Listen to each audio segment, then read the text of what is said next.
Hello बच्चों, आप सब कैसे हैं? उम्मीद करता हूँ आप सब बहुत ही अच्छे होंगे। जैसा कि हम आपको क्लास 10th का साइंस का जो सीरीज चल रहा है, पहले चैप्टर का प्रकाश का अपवर्तन और परावर्तन, उस सीरीज में आप लोगों को हम 5 वीडियो दे चुके हैं। लगभग 5 वीडियो आप लोग को लगभग प्रोवाइड 4 या 5 वीडियो आपको प्रोवाइड करा दिए। आपका प्ले लिस्ट बन गया है बच्चों, उस प्ले लिस्ट पर जाकर खोल कर देखिएगा, सब सीरीज वाइज चलाए जा रहे हैं। जो बोर्ड में आए हुए बहुत ही अच्छे अच्छे क्वेश्चन है और बहुत ही सिंपल तरीके से उसको समझाकर आपके बोर्ड में आने वाले क्वेश्चन को जितने भी मार्क बन सकते हैं वो सारे अधिक से अधिक मार्क प्राप्त कर पाए, ऐसे इस तरीके से बनाए गए क्वेश्चन, सारे बोर्ड में आए हुए क्वेश्चन बनाए गए हैं, ताकि आप उन्हीं वीडियो को अगर एट लास्ट टाइम पर देख लीजिए और जाके बोर्ड में देंगे अच्छे से अच्छा नंबर प्राप्त कर लेंगे। आपको एक्स्ट्रा पढ़ने की जरूरत नहीं पड़ेगी बच्चों, उतने ही से आपका काम चल जाएगा बच्चों।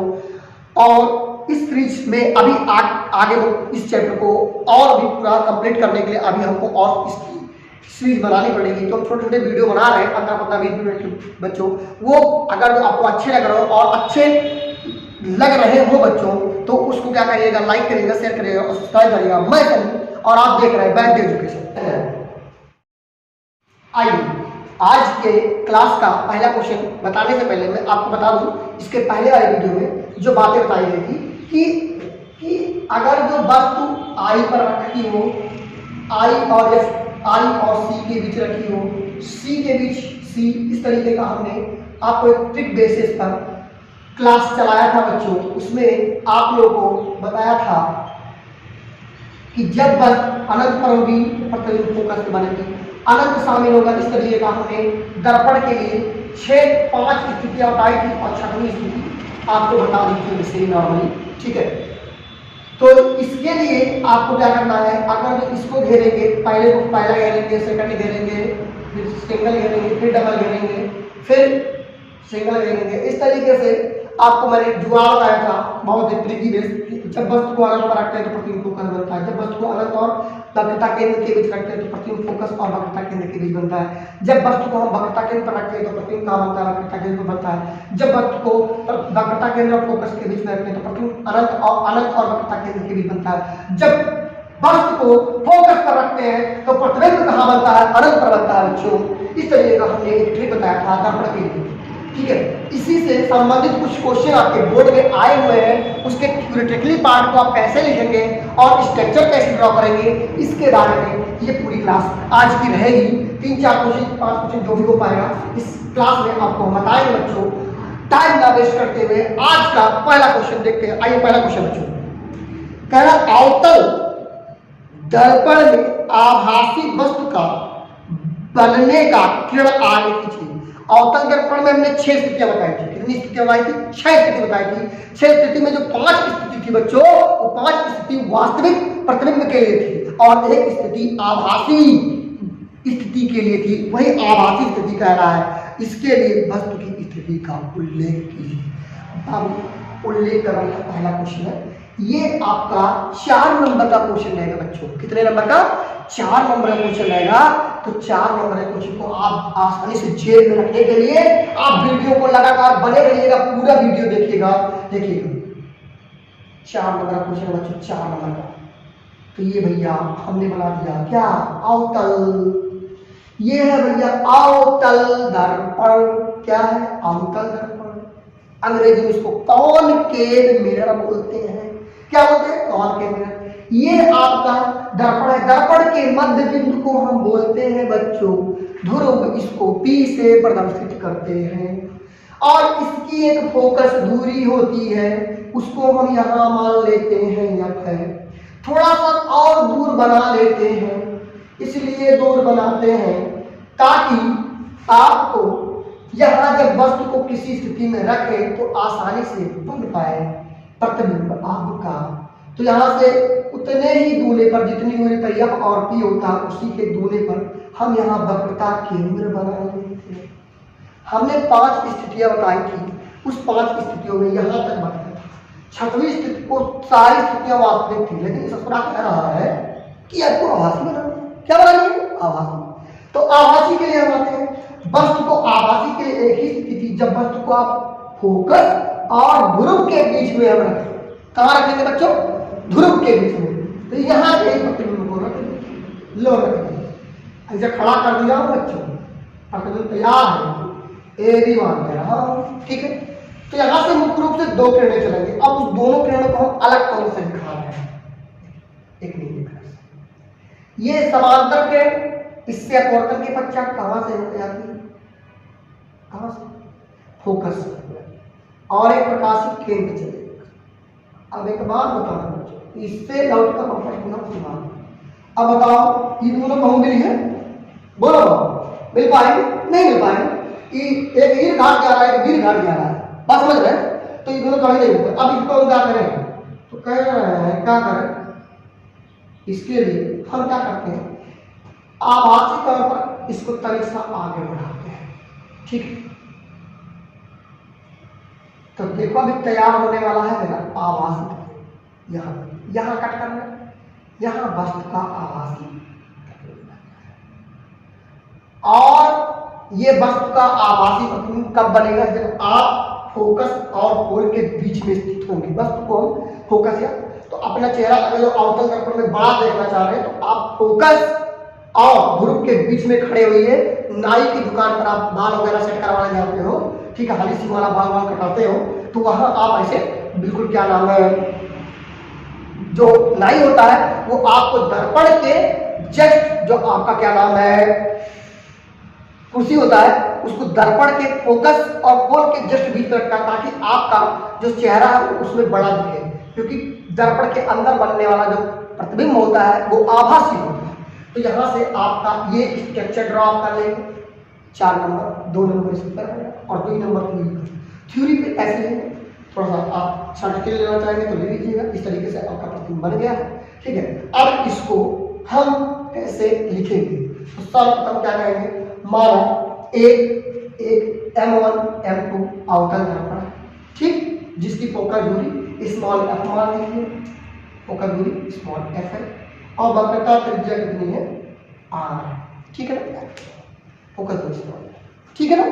इसके बाद में कहेंगे जब वस्तु को हम फोकस और पोल के बीच में रखते हैं, जब वस्तु को फोकस और पोल के ध्रुव के बीच में रखते हैं, तो वहां से मुख्य रूप से दो किरणें चलती हैं, एक मुख्य अक्ष के समांतर जो अपवर्तन के पश्चात फोकस पे चलती है, और दूसरा प्रकाशित केंद्र जो पुनः उसी मार्ग पर लौट जाती है। दोनों किरणें पीछे की ओर फैलती जाती हैं, जो आपस में कहीं नहीं मिलेगी। इसलिए इन किरणों को हम दर्पण के सामने आगे आभासी तौर पर बढ़ाते हैं, तो वह बी डैश पर मिलती है और वही उसका प्रतिबिंब बनाती है। तो वस्तु का प्रतिबिंब ए बी, वस्तु का प्रतिबिंब ए डैश बी डैश दर्पण के अंदर बनती है, जो वस्तु से बड़ी होती है, आभासी होती है और सीधा होती है। ये पूरा हम लिख देंगे, आपको 4 नंबर फ्री मिलेगा। दूसरा क्वेश्चन, दूसरे क्वेश्चन क्या है, दूसरा क्वेश्चन क्या है, सिद्ध कीजिए कि अवतल दर्पण की फोकस दूरी उसकी वक्रता त्रिज्या की क्या होती है, आधी। कोई दिक्कत नहीं, इसके लिए हमको आधी दिखाना है, ये चीज हम किसके लिए, अवतल अभी बनाया था अवतल, थोड़ा सा सिद्ध करना है। चलिए हमने क्या किया, इसको P मान लिया, यहां से इसको F मान लिया, ठीक है, यहां से इसको C मान लिया, ठीक है, ठीक ही हो। अब एक किरण में लाल इस मुख्य अक्ष, इसको मुख्य अक्ष बोलिए, मुख्य अक्ष क्या होता है, प्रकाशित केंद्र और पोल को मिलाने वाली रेखा को हम मुख्य अक्ष कहते हैं। मुख्य अक्ष के समांतर एक रेखा, और ये रेखा जब चलेगी इस लेंस से टकर, इस दर्पण से नहीं दर्पण से टकराएगी, तो उसका अपवर्तन परावर्तन, और परावर्तन होने के पश्चात ये कहां से होती जाएगी, ये आपकी होती जाएगी फोकस, मुख्य अक्ष के समांतर चलने वाली प्रकाश किरणें अब परावर्तन के पश्चात फोकस से होती जाएगी, ठीक है, फोकस। और जब इसको हम वक्रता केंद्र से मिलाएंगे तो इस पॉइंट का नाम हम ए दे देंगे, तो ये क्या करता है, ये लंब हो जाता है इस पॉइंट में, तो ये आपका कोण आपका आई हो जाता है।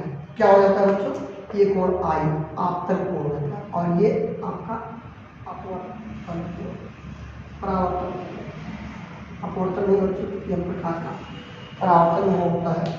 तो यहाँ आई और आर आपके बराबर।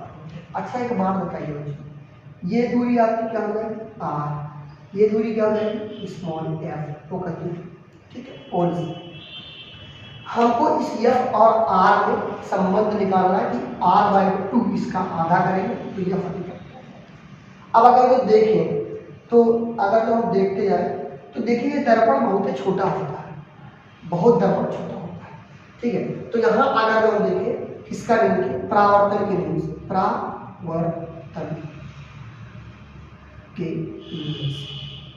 परावर्तन के नियम से क्या हो जाएगा आई बराबर क्या हो जाएगा आर हो जाएगा। और चूंकि आपका आई बराबर आर है और यहाँ से अगर हम इसका नाम दे दें, इसका नाम बी दे दें और इसका नाम दे दें, ठीक है ना बच्चों। तो यहाँ से angle of A B C बराबर हो जाएगा angle of B C P का, ठीक है। ये देखिए ये वाला कोण आपका आई और ये भी कोण किसके बराबर हो जाएगा, क्यों बराबर होगा, ये भी आई है, क्यों बराबर होगा, क्योंकि ये एकांतर अंतः कोण है। क्या है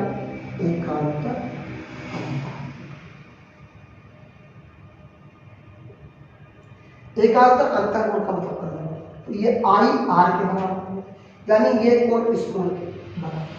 अच्छा तो हम त्रिभुज, इसलिए त्रिभुज हमारा बी एफ सी का सम द्विबाहु त्रिभुज होगा।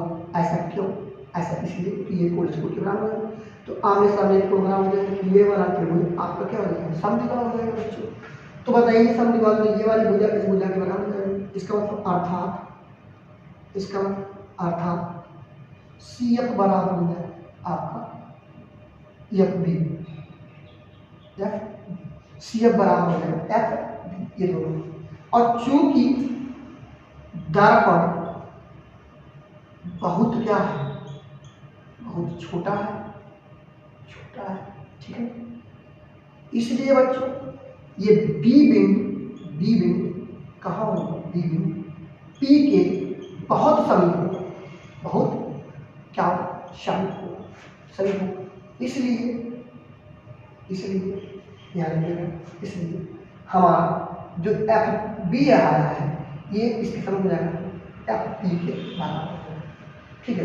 अतः हम लिख सकते हैं क्या सी पी बराबर ये वाली लाइन इसके बराबर है, क्यों, क्योंकि ये बी बिंदु जो है ये बिल्कुल इस पी के समझ होता है, क्योंकि दर्पण के द्वारा बहुत छोटा, तो पी बिंदु को हम यहाँ, ठीक है बच्चों।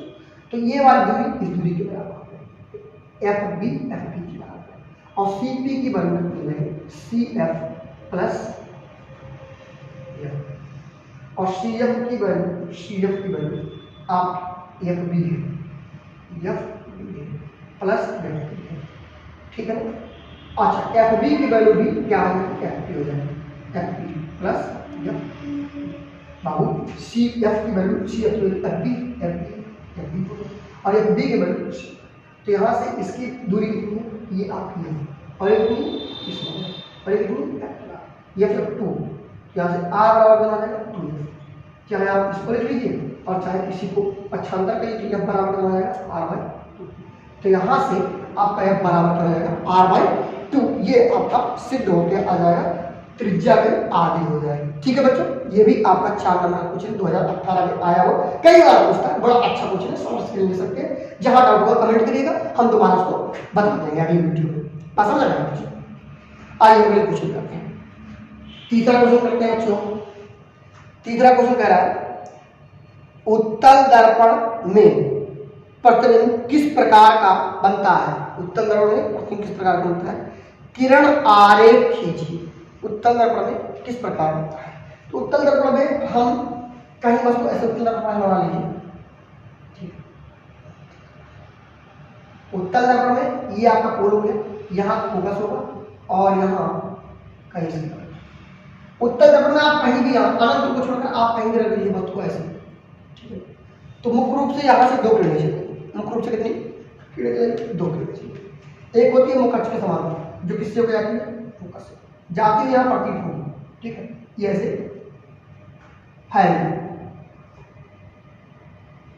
ठीक है। तो यहां से जाती है और एक प्रकाशित किरण, प्रकाशित किरण जो उसी मार्ग को ऐसे ही, तो ये हमेशा यहां, ठीक है, ए डैश, ये ए, तो दो किरणें चलती हैं, एक मुखच्छ के समांतर ऐसे लिखेंगे, इस तरीके का स्ट्रक्चर बन जाएगा बच्चों, ठीक है। यहाँ प्रतिबिंब जो बनता है आभासी, हमेशा उत्तल दर्पण में आभासी प्रतिबिंब बनेगा, ये बात ध्यान रखिए।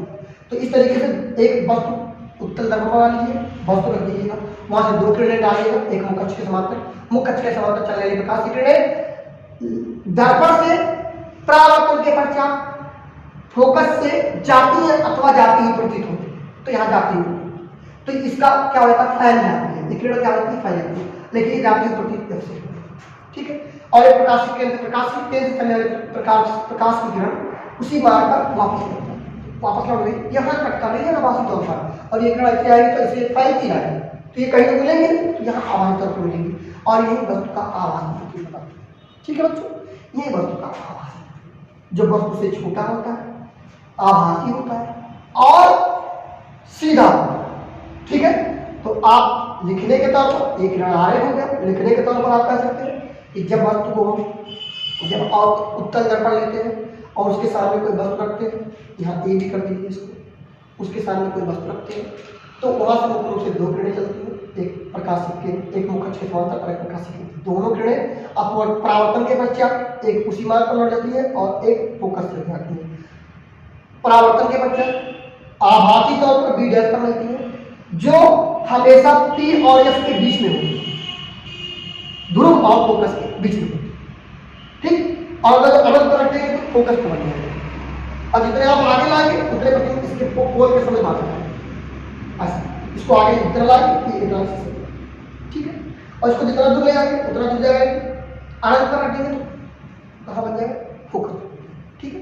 इस तरीके से आप, तो यहाँ से कहाँ प्रतिबिंब बनता है, वो ध्रुव और फोकस के बीच में बनता है, ठीक है। इस तरीके से आप बनाकर लिख भी सकते हैं, कोई दिक्कत नहीं है, ये भी 4 नंबर आता है, ठीक है। वीडियो बड़ा ना बने इसीलिए इसमें हम बहुत ज़्यादा क्वेश्चन कराने के मूड में नहीं है। एक क्वेश्चन और देख लीजिएगा, चौथा क्वेश्चन, एक क्वेश्चन और देख लीजिएगा।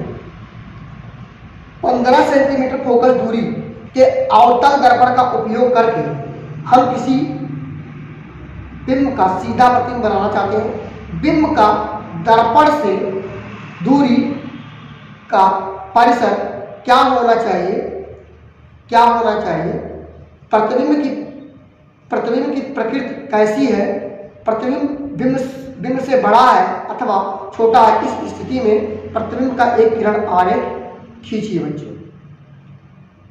देखिए जो हमने आपको अभी दूसरा क्वेश्चन करवाया है या पहला क्वेश्चन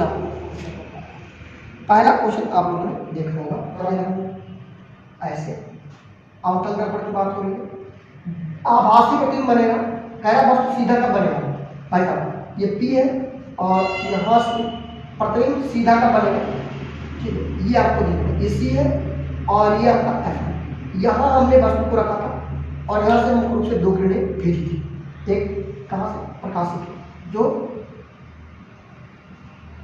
परावर्तन के पश्चात, और ये परावर्तन के पश्चात क्या हो गई थी, ये दोनों किरणें फैल कर जा रही थी और यहाँ से इसको आभासी तौर पर इधर यहाँ इस तरीके का पहले क्वेश्चन बताया था, ए डैश बी डैश आपका ये ए, ठीक है। तो ये बात ध्यान दीजिएगा, 15 सेंटीमीटर फोकस दूरी रहेगा, यहाँ से यहाँ तक की दूरी कितनी रहेगी। एक बात बताए बच्चों, 15 सेंटीमीटर की दूरी के बीच में अगर कोई वस्तु रखोगी तो हमेशा आभासी प्रतिबिंब बनेगा, चाहे आप यहाँ के कहीं भी, और वस्तु से बड़ा होगा, सीधा होगा और आभासी होगा। ये बात अपने दिमाग में उठा लीजिए, 15 सेंटीमीटर के अंदर आप कहीं भी अगर जो वस्तु को रखेंगे तो हमेशा इसके बीच में कहीं भी रखेंगे, आभासी सीधा हुआ वस्तु से बड़ा प्रतिबिंब बनेगा, अवतल दर्पण इसमें। ये हम पहले क्वेश्चन में पूरी तरीके से डिराइव कर दिए, तो पहला ही क्वेश्चन था, इसीलिए ये भी क्वेश्चन इस तरह का क्वेश्चन आया था, या एनसीईआरटी इस क्वेश्चन को बनाई है, या क्वेश्चन एनसीईआरटी बुक से है, एनसीईआरटी क्वेश्चन है, ये भी आ सकता है, इसलिए आप थोड़ा ध्यान दीजिएगा इस पर, इस स्ट्रक्चर को ध्यान दीजिए। और लिखने का तरीका आपको हम बता चुके हैं पहले वाले क्वेश्चन में, रुक कर एक बार फिर से सुन लीजिएगा उसको, और अधिक से अधिक इन वीडियो को शेयर करिएगा, अच्छा लगे तो और दोस्तों को, अपने यारों को जोड़िएगा, और इस चैनल के थ्रू आपको पूरा साइंस का पूरा जितना भी बोर्ड में आया हुआ क्वेश्चन है वो सारा कराया जाएगा। आप उसके लिए निश्चिंत रहिए बच्चों, बोर्ड के आने से पहले सारा लगभग कवर करा लिया जाएगा बच्चों। और इसी के साथ हम चलते हैं अगली क्लास में। जय हिंद, जय भारत।